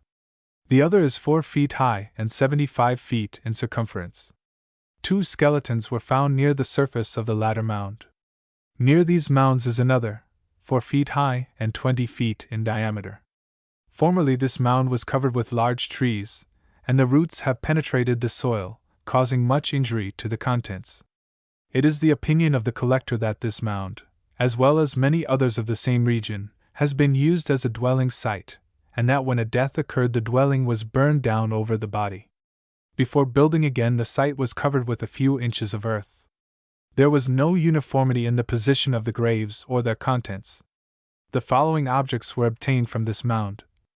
Articles of clay. Articles of clay. 63009, a jar-shaped vase, with low neck and much compressed body. Height, 4 inches. Width, 5.5 inches. Surface, moderately smooth. Color, almost black. 63022, a jar similar to the preceding, but somewhat taller. 63046, a rather unusual form of bottle-shaped vase. The neck is narrow and tapering. A fillet with finger indentations encircles the lip. The base of the neck is also ornamented with a collar or fillet. The body is globular, apparently a little pointed above. Whole height, 10.5 inches. Width, 8 inches. Color, gray. 63029, a small, large-necked vase, with globular body, and lip a little recurved. The body is ornamented with a number of indentations, probably made with the fingernail. Color, dark gray. 63008, a large, thick-bodied vase, modeled to represent a hunchbacked human figure. The head is missing. It is 9 inches in width, and has been about 12 inches in height. Ware of the ordinary dark variety. 62995, fragments of steatite vessels which have been from 1 to 2 feet in diameter. The walls about the rims were quite thin. 62959, a large clay pipe, found in the soil near the banks of the Mississippi. Field graves and fields in the vicinity of Pecan Point. Field graves and fields in the vicinity of Pecan Point. Articles of stone. Articles of stone. 63204, a large lot of arrow points of yellow and gray jasper. 62966, 62976, 62,979 to 62,998, 63,000 to 63,006. Celts or knives made of jasper and yellowish jaspery slate, which range from 2 to 5 inches in length, and are less than 1 inch in width and half an inch in thickness. They have been chipped into the desired shape, and finished by grinding off the more prominent parts and producing in many eases sharp cutting edges. A good example is shown in Figure 142. Figure 142. 62965. A flat pebble, with rudely made notches at the side. 62967, 62968, 62974. Fragments of celts. 62970. Yellowish jasper pebble, resembling a celt. 62,000. Fragment of a long, chipped, knife-like implement, the extremities of which are lost. 62975. Fragment of a steatite vessel. 62969, 62971. Sandstone pebbles. 62960. Hammerstone, with conical points, made from a pebble of cherty sandstone. 62962. Slightly grooved fragment of rubbing stone. 62964. Flat pebble, slightly hollowed by use, a sort of shallow mortar. 62961. Fragment of a stone similar to the preceding. 62972. Fragment of concretionary iron ore, concave on one side. 62973. Red paint. Articles of clay. Articles of clay. A large number of very fine vessels of clay was presented by Dr. J. M. Lindsley. They were obtained from a field near Pecan Point, within half a mile of the Mississippi River. In the fields is a large mound which could not be opened on account of the crops. Years ago, when the timber was cleared from this field, many small elevations or hillocks were observed scattered irregularly over the surface. The plow has obliterated these, but has brought to light many evidences of ancient occupation, such as charcoal, ashes, burned clay, stone implements, and human bones. 63207. A large, beautifully formed jar has received this number. The neck is short and slender, and the rim slightly enlarged and recurved. The body is full and symmetrical, but greatly compressed vertically, the width being about twice the height. The ware is of the dark, porous variety. Full height, 8 inches, width, 10 inches. 63010. A bottle-shaped jar or vase, with long neck and globular body. The form is unusually graceful. Height is 10 inches. Diameter of body, 6.5 inches. This vessel is shown in Figure 143. Figure 143. 63012. A well-formed jar, with plain neck and globular body. 7.5 inches in height, and 8.5 in width. 63013. A medium-sized, bottle-shaped vessel, of elegant proportions. A rudimentary foot or stand is added to the bottom. Height 8 inches. Figure 144. Figure 144. 63017. A small, much compressed, bottle-shaped vase. Height 5 inches, width 6.5 inches. 63018. A bottle-shaped vase of reddish-gray color, resembling the preceding in shape and size. 63019. A large, bottle-shaped vase, with long neck and subglobular body. It is unique in having a stand or base which seems to have been added after the body was somewhat hardened. This stand has been perforated for ornament, as shown in Figure 145. Height 8 inches, diameter 6 inches. Figure 145. 63011. A small vase, ornamented with a series of ribs, which extend around the body from the neck to the base. This vessel is shown in Figure 146.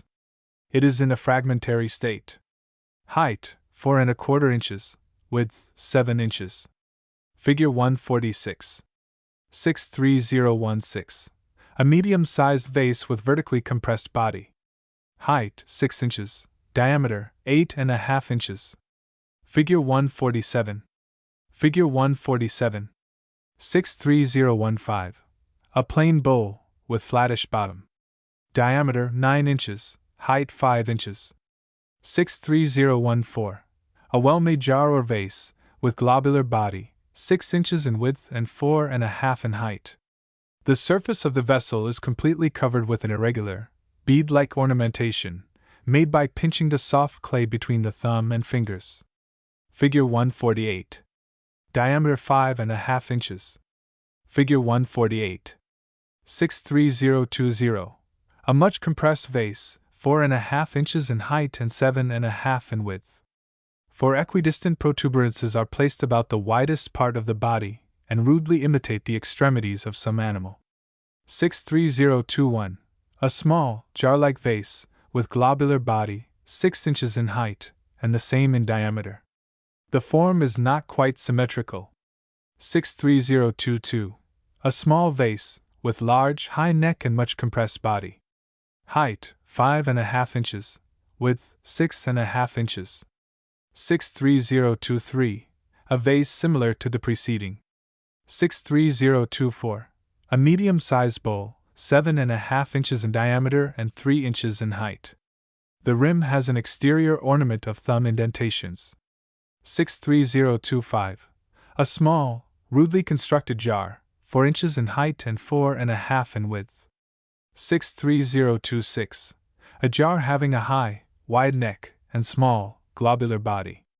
The bottom is flat. Height, 5 inches. Width, 4.5 inches. 63027. A small, rudely constructed cup, of a reddish color. Height, 1 inch. Width, 1.5 inches. 63045. A small, rudely finished vase, with high, wide neck and short pedestal. The globular body is embellished with an encircling band of scrollwork of incised lines. The scrolls are bordered by triangular wings filled with reticulated lines, as shown in Figure 149, height, 4 3/4 inches. Numbers 63113, 63026, and 63,099 are plain vessels of similar form. Figure 149. Additional numbers have been given to numerous fragments from this locality. Collection from Arkansas County. Collection from Arkansas County. Mounds at Arkansas Post. Mounds at Arkansas Post. A group of well-known mounds is situated on the farm of the late Frank Menard, 8 miles southeast of the village of Arkansas Post. The largest mound is 965 feet in circumference at the top and considerably larger at the base. The slopes are covered with trees and bushes. This mound had already been dug into quite extensively, and it was thought useless to explore it further. Connected with this mound by a ridge of earth 300 feet long and 20 feet across, is a small circular mound, 15 feet high and 45 feet in diameter, which bore evidence of having been occupied by houses. Articles of clay. Articles of clay. Near the middle of the connecting ridge, just under the soil, a layer of burnt clay, about 5 or 6 feet in diameter, was found.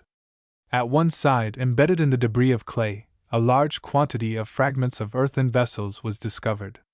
They comprise a number of bowls of various sizes, which are all quite new-looking, and are of a type of ware quite distinct from that found in the fields and graves of the same locality. Restorations of a large number have been made, and the collection proves to be extremely interesting. The collector argues, from the position of the fragmentary vessels, that they had been placed by their owners upon the roof of the house, which, he surmises, was destroyed by fire. 63040, 63034, 63170, 63421, 65412, 65409, 65422, 65405. Plain bowls of yellowish-gray ware, restored from fragments described above. They are wide and shallow, and somewhat conical below, handmade, and without polish. Composed of clay, tempered with pulverized shell. The walls are usually quite thin. Diameter 10 to 13 inches. Height 3 to 6 inches. 63039, 63033, 63,041 to 63,043, 64045, 65406, 65,401 to 65,403, 65415, 65417, 65408, 65410. Bowls corresponding in general character to those described above, but having tasteful designs of incised lines and indentations on the exterior surface. The most interesting of these designs consists of series of interlaced or of festooned lines. The exterior margin is encircled, in all cases, by ornaments consisting of parallel lines, groups of short incised lines, or rows of indentations. The principal design encircles the body beneath this, as shown in figures 150 and 151. 150. 151. 63037, 63038, 63416. Bowls similar to the above having interior decorations consisting of curved lines. 63035, 63099, 65404, 65411, 65413, 65414, 65418 to 65420, 65423. Bowls corresponding to the above in general characters, but having flaring rims. They are mostly plain. A few have decorative designs of incised lines. Some have been blackened by use as cooking vessels. Field graves near Menard Mound. Field graves near Menard Mound. Surrounding the Menard Mound is a field containing about 20 acres, which appears at one time to have been the site of a great number of dwellings, as, at a depth of from 1 to 2 feet, layers of burned clay are found.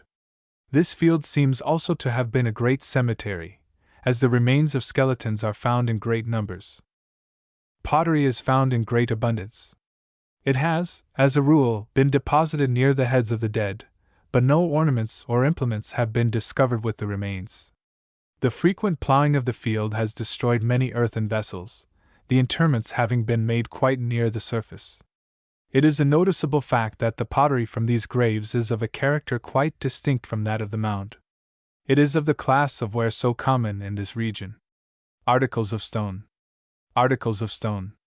63129, 63122, 63150. Arrow points, spear points, and knives of chalcedony, jasper, and quartz. 63132. Celt or chisel of max slate, 2½ inches long, and 1 1/4 wide at the wider end.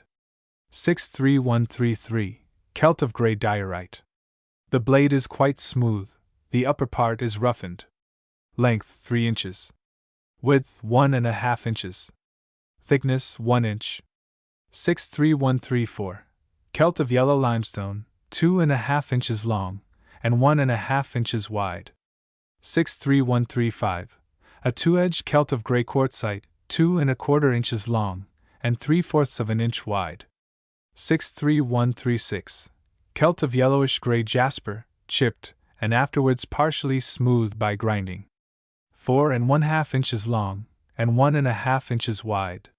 63137. Celt very similar to the preceding. 63138. Celt of dark grey slate, edge nicely sharpened. Lower part smooth, upper part rough, 4 1/2 inches long, 1 1/2 inches wide, and nearly 1 inch thick. 63123. Fragment of a large celt, with conical apex. 63124. A hammerstone. 63131. A pebble of coarse sandstone, resembling a celt in shape. 63127. A quartz pebble, probably used as a polishing stone. 63139. A boat-shaped implement of speckled volcanic rock, 3 inches long, 1 inch wide, and 3/4 inch thick at the middle part. 63140. An implement of grayish red sandstone similar to the above in size and shape. The ends are slightly squared. 63126. A small disc of gray quartzite, having a shallow circular depression in each face. 63128. A pendant of gray slate, somewhat pear-shaped in outline, 1 1/2 inches in diameter, and 1/8 inch thick. Near the pointed end, a neat biconical perforation has been made. 63121.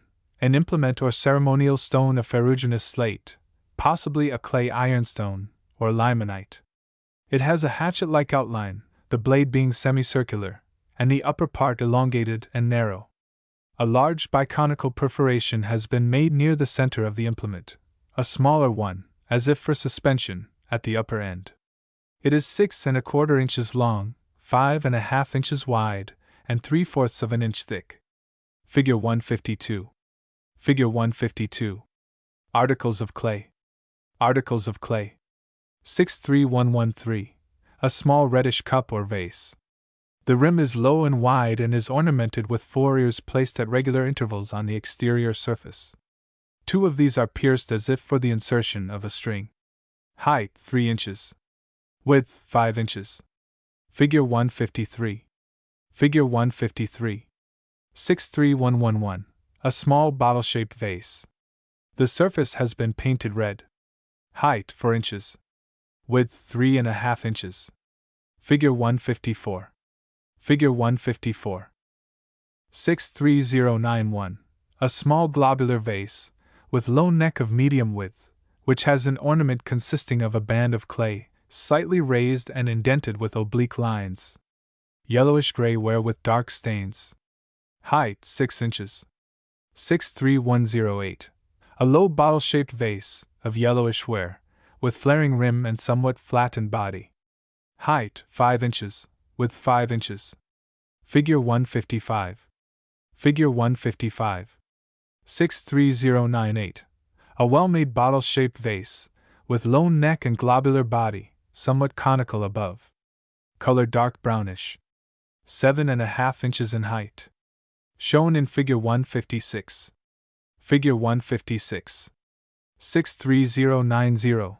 Fragments of vases corresponding in characters to the preceding. One example has been painted red. 63110. A small bottle-shaped vase of red ware. Height 6 inches, width 5½ inches. 63102. The body of a small bottle-shaped vase, much flattened, the outline being quite angular at the most expanded part. Yellowish-gray in color, and without polish. There are indications that a design in red has ornamented the body. Width 4 inches. 63092. The body of a small bottle-shaped vase, globular in form.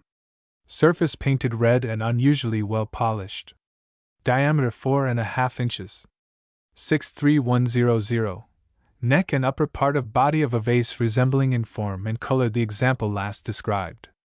63120. A handsome bottle-shaped vase with flaring lip. The neck widens toward the base. The body is almost globular, being slightly pointed above, and expanded along the equatorial belt. The surface is only moderately smooth. The body is ornamented with a very handsome design of incised lines, which consists of a scroll pattern, divided into 4 sections by perpendicular lines. The design covers the upper part of the body, the lower part being plain. Height 9½ inches. Figure 157. Figure 157. 63112. A bottle-shaped vessel of dark, rudely finished ware. The body is modeled to represent a fish, the mouth and eyes appearing on one side, and the tail upon the other. Width 3¼ inches. Figure 158. Figure 158. 63114, 63117.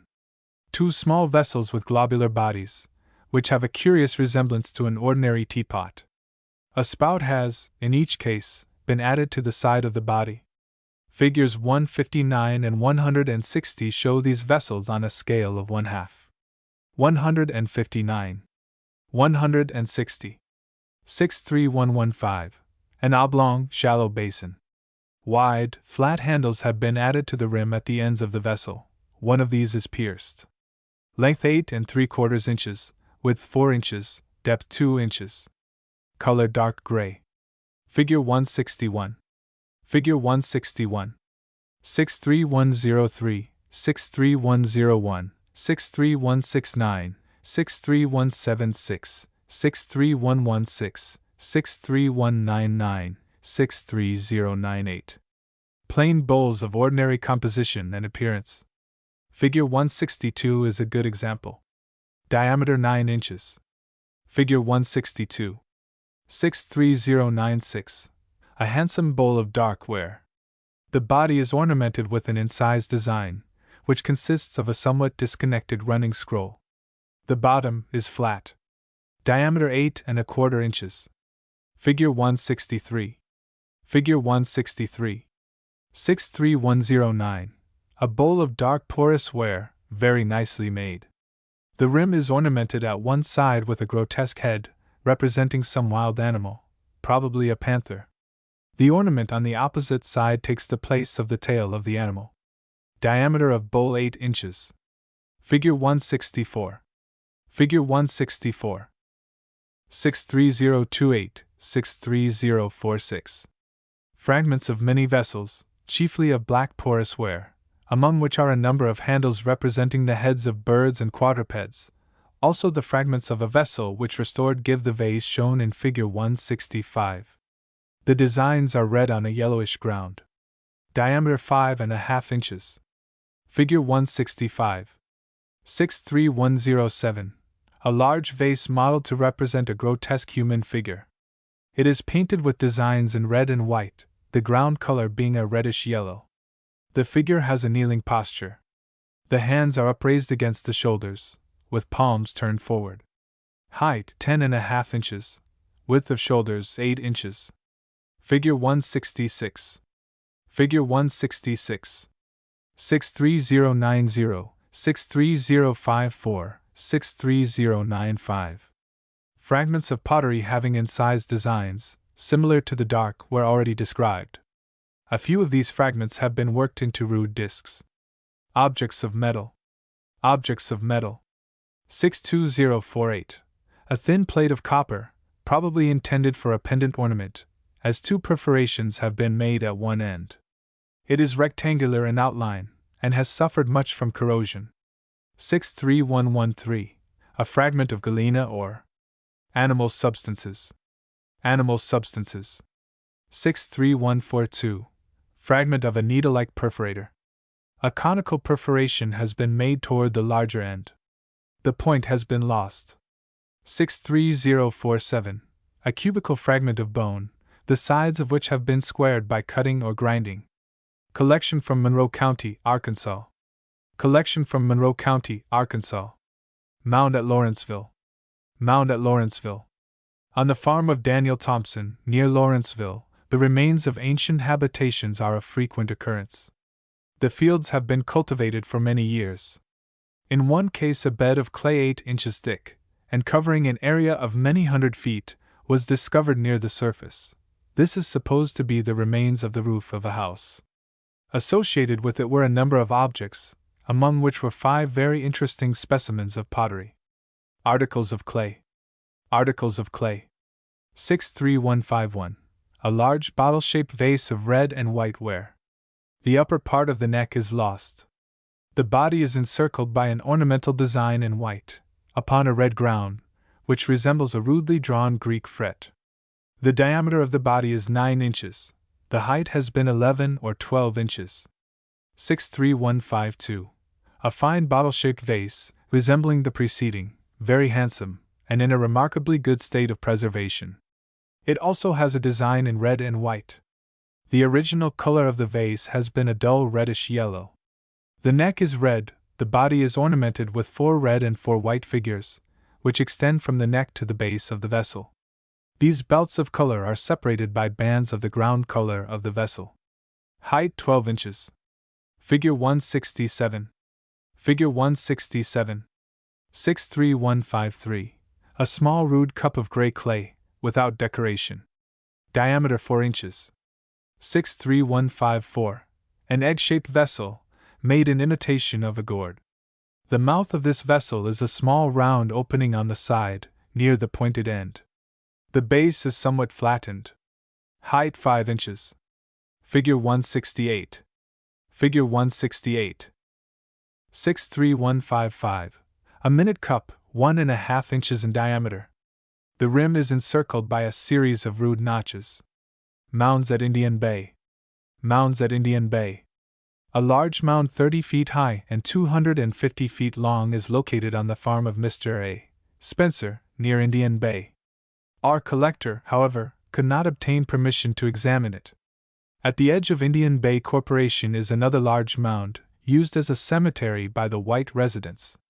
In a field nearby were two small mounds about 3 feet in height and 30 feet in circumference. In one of these, 2 feet beneath the surface, a skeleton was found, near the head of which 3 earthen vessels had been placed. From the other small mound a very interesting collection of pottery was procured, much of which was in a fragmentary condition. From these fragments a number of vessels have been reconstructed. These are given in the following list. Articles of clay. Articles of clay. 63046. A bottle-shaped vase of dark, grayish-brown ware. The neck is quite high and slender, and the body globular, a little elongated above. The rim and collar are ornamented with incised notches. Height 10 inches. 63171. A large symmetrically shaped vase or jug of a grayish-yellow color. Restored from fragments. The body of the jug is globular, the neck slightly flaring, the rim being notched on the outer edge. The ware is coarse and rough. Height 10.5 inches. 63156, 63163, 63164, 63173, 63174. Fragments of vessels similar to that last described. 63191. A low, wide-mouthed vase of dark gray compact ware. The neck is decorated by 2 series of lines, which cross and recross the neck in such a manner as to form diamond-shaped figures. They are deeply incised. The rim is notched, and has 3 small nodes on the outer margin.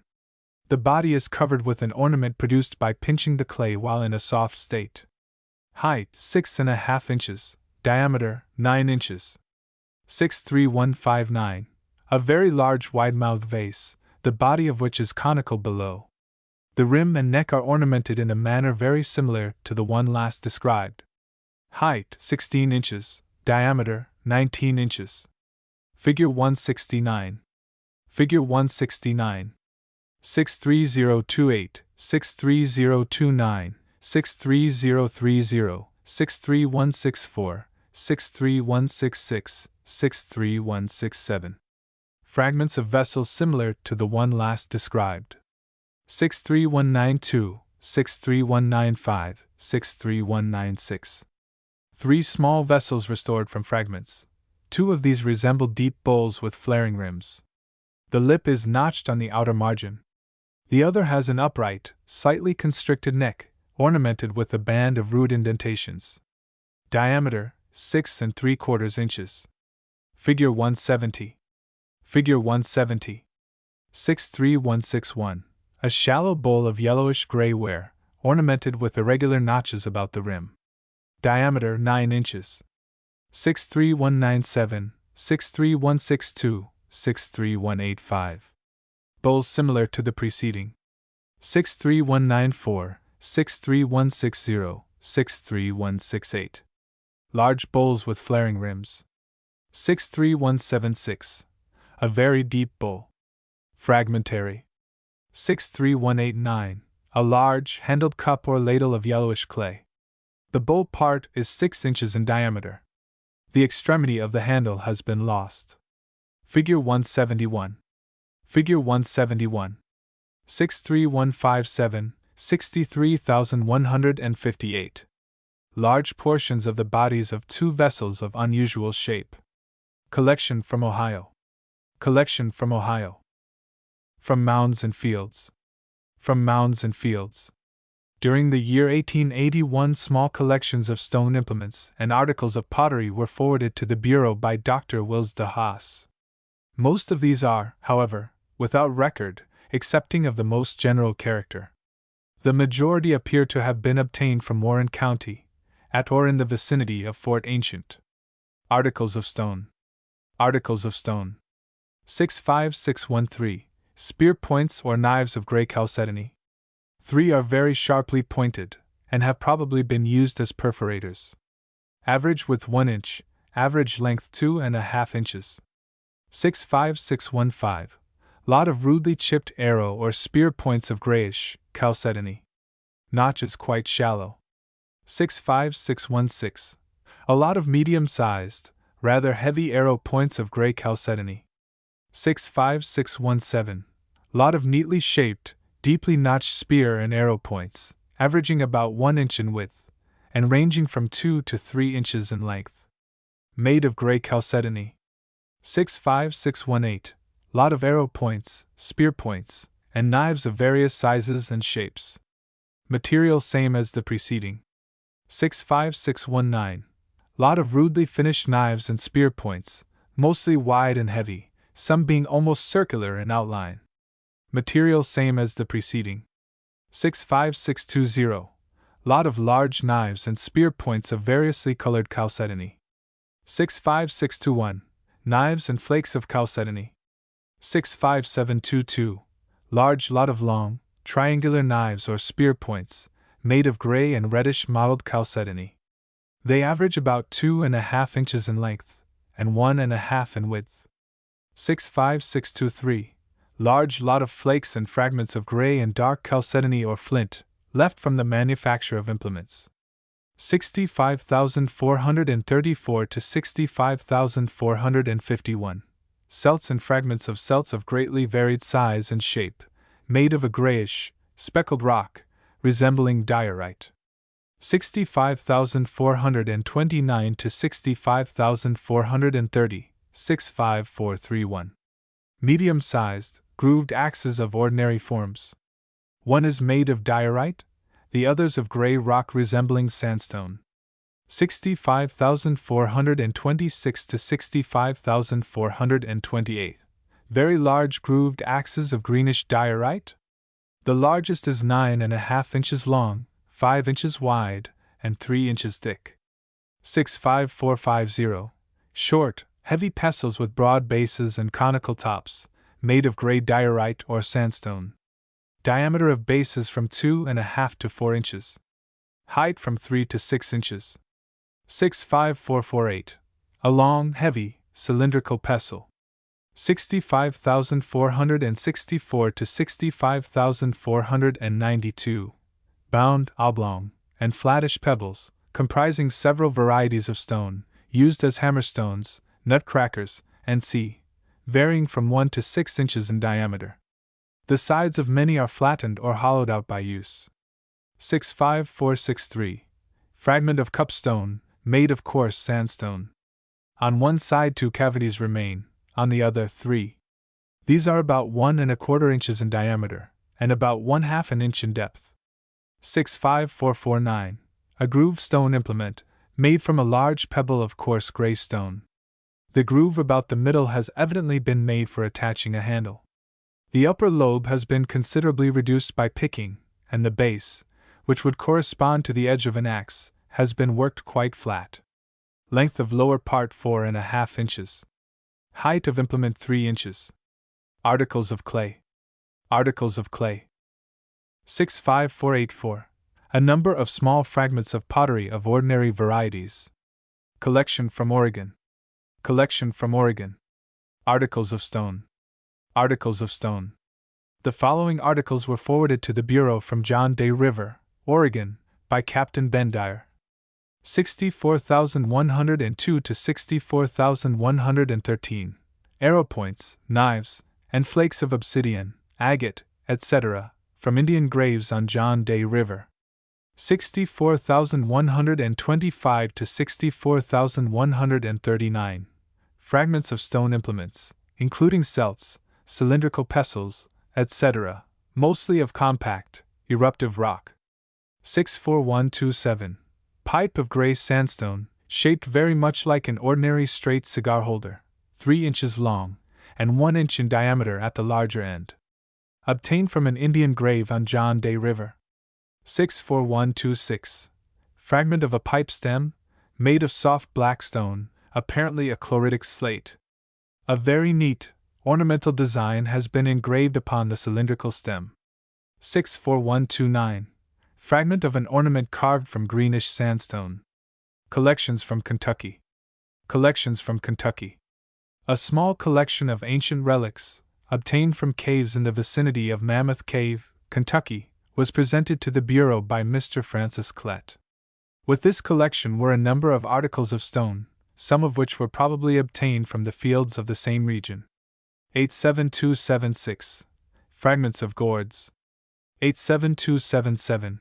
2 very beautifully knit or plaited sandals. The fiber used has probably been obtained from the inner bark of trees. The combination of threads is shown in Figure 172. A small piece of matting from the same place is shown in Figure 173. Figure 172. Figure 173. 27278. 2 bundles of charred sticks and reeds. 27,280 to 27,283. Spearheads of chert or flint. 27284. Stone knife. 27285. Flake knife. 27286. Small spearheads. 27287. Flint knife. 27288. Arrowheads. 27289. Same, small and thin. 27,290 to 27,293. Stone awls or perforators. 27294. Leaden bullet. 27295. Pieces of pottery. Collections from Missouri. Collections from Missouri. Articles of clay. Articles of clay. A fine collection of earthen vessels was purchased for the Bureau from Mr. J. T. Gowden, of Morrow, Ohio, through the agency of Dr. Wills de Haas.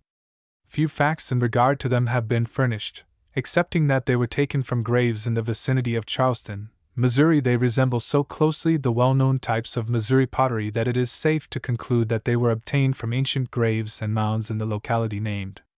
The numerous cuts accompanying this section are intended for subsequent use in a general treatise on the works of the mound builders. This ware is generally of the dark gray or black variety, hand-smoothed, or but slightly polished, and tempered with pulverized shells. A few examples are yellowish red in color. Some of these have been painted red or have been ornamented with designs in red. In one case, white paint has been used. The prevailing form is a bottle-shaped vessel, the neck being frequently high and slender, and the body globular or subglobular. The base is nearly always slightly flattened. 65556. An effigy vase of unusual form. The body is subrectangular. The upper part or neck is lost, but has doubtless been modeled to represent the human figure, as the feet remain attached to the shoulder of the vessel. The color is yellowish gray. Diameter 5 inches. Figure 174. Figure 174. 65603. An effigy vase of the dark ware. The body is globular. A kneeling human figure forms the neck. The mouth of the vessel occurs at the back of the head, a rule in this class of vessels. Is finely made and symmetrical. 9 3/4 inches high and 7 inches in diameter. Figure 175. Figure 175. 65595. Effigy vase representing a kneeling or squatting human figure, moderately well modeled. The exterior surface is painted red. Height 7 inches, diameter 5 inches. The locality is not known with certainty. 65,604 to 65,607, 65611, 65612.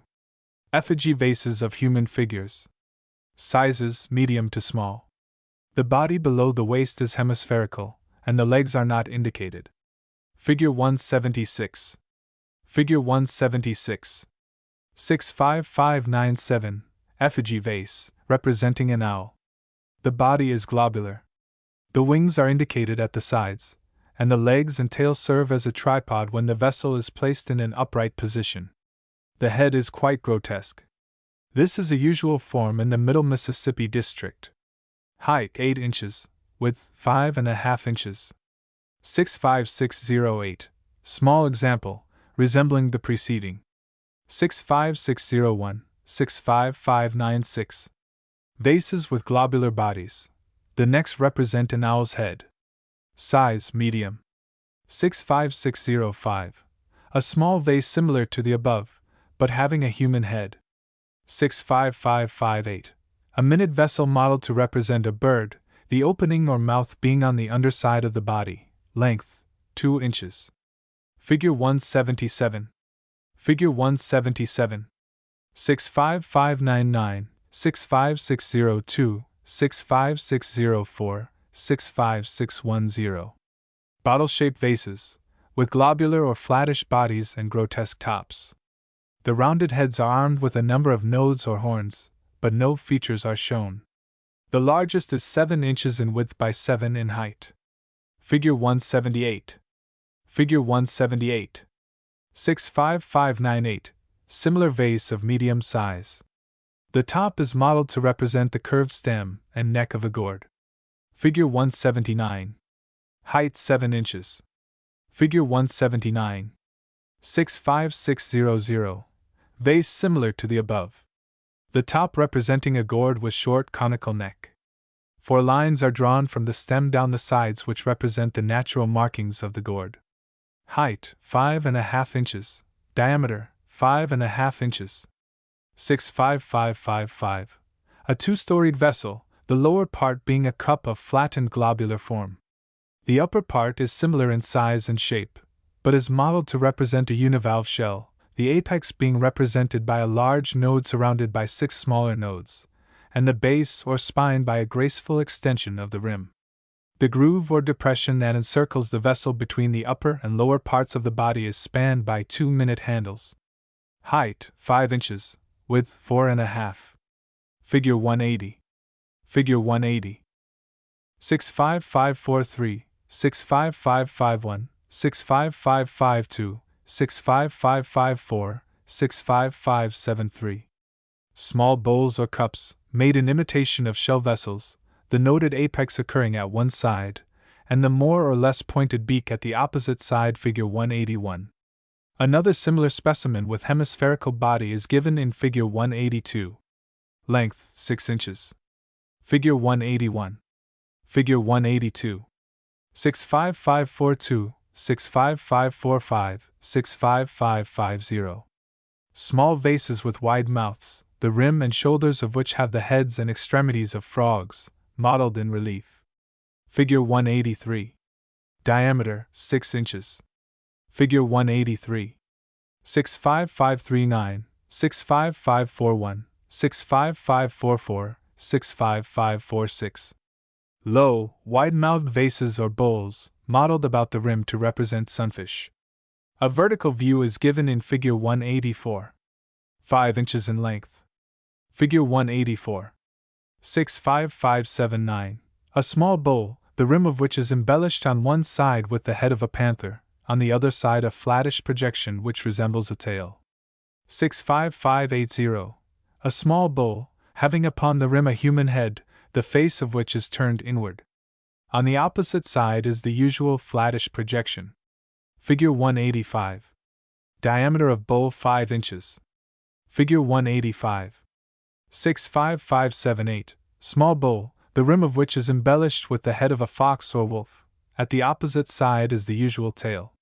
65576, 65577, 65581, 65585. Bowls of various sizes, the rims of which are ornamented with the heads and tails of birds. Number 65576 is an unusually fine example. Besides the features described, it has been farther embellished by 4 incised lines which encircle the rim, forming a loop on the opposite sides as seen in Figure 186. Bowl 9 inches in diameter. Figure 186. 65553. Small bowl, the rim of which has been embellished by 4 pairs of nodes. Figure 187. Diameter 6 inches. Figure 187. 65547. A small globular cup of dark ware which has 4 large nodes about the rim. Between these on the sides of the vessel, 4 ornamental figures have been painted in red. These consist of an inner circle occupied by a cross, and an exterior circle of rays or scallops. Height 2.5 inches. Width 3.5 inches. The rim has been perforated for the purpose of suspension. Figure 188. Figure 188. 65487, 65512, 65514, 65519, 65521, 65523, 65525, 65531. Bottle-shaped vases. The bodies are generally globular. A few are conical above, while others are much compressed vertically. Some are slightly ridged about the greatest circumference, while all are slightly flattened on the bottom. The necks are slender and long, being about equal to the body in height. They are generally narrowest in the middle, expanding trumpet-like toward the mouth, and widening more or less abruptly toward the shoulder below. In a few cases a ridge or collar encircles the base of the neck. The exterior surface is generally quite smooth, but never polished, although a polishing implement seems to have been used. The largest is 9 inches in height and 7 inches in diameter. Number 65501 has a very tasteful incised design, encircling the shoulder as shown in Figure 189. Diameter 6.5 inches. Figure 189. 65520. Vase similar to the above in form, but with the addition of a base or stand, 1 inch high and 3 inches in diameter at the base. 65486. Same, with the base divided into 3 parts, forming a kind of tripod, the legs being flat. Figure 190. Height 9 inches. Figure 190. 65513, 65526, 65530, 65532, 65539. Bottle or jug-shaped vases, resembling the preceding, but having wide, short necks. Figure 191 illustrates a typical form. Height 4¼ inches. Figure 191. 65485. A vase similar to the above, but of yellowish-gray ware, decorated with a design in broad red and white lines. Height 6 inches, width 6 inches. Height of neck 2 inches, width 3 inches. 65538. Similar to the above in shape, but with flattish body, and peculiar in having 2 small handles or ears at the base of the neck. Figure 192. Diameter 5 inches. Figure 192. 65548, 65561, 65562, 65564, 65569. Small caps, with low, wide necks, and globular or subglobular bodies, having 2 handles or ears which connect the lip with the shoulder. 65572. A cup like the above, with 4 handles. 65563, 65565, 65568. Small cup similar to the preceding, but having a variety of indented ornaments about the shoulder and upper part of the body. These ornaments consist of wide vertical lines, or of encircling scalloped lines. Figures 193 and 194. Diameter of each, 4½ inches. 193. 194. 65570. Has 6 nodes about the circumference, and a scalloped figure of 3 incised lines encircling the vessel above them. The handles have oblique incised lines upon the outer surface. 65588, 65590.